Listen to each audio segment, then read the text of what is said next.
خوزستان خود مهدی پور پیشروی و توپو شت محوطه جریمه. حالا فرصت برای صالح هردانی که رفته اونجا در سمت چپ، یه ضربه و توی دروازه گل دوم استقلال.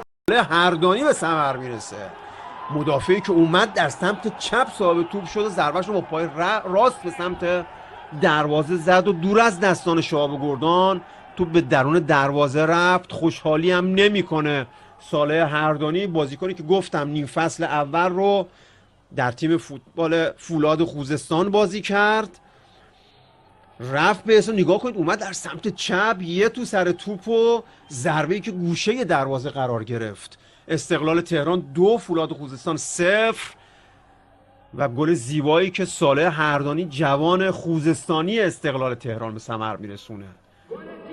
ملاحظه کردید و در دوم باز میشه و صالح هردانی این بار زننده دومین گل و شادی آور اردوی استقلال تهران هست. پیروزی 2-0 استقلال و جلو افتادنش با 2 گل و نتیجه ای که استقلال تهران رو دیگه یه جورایی خیلی به جام نزدیک میکنه. 3 امتیاز دیگه از 3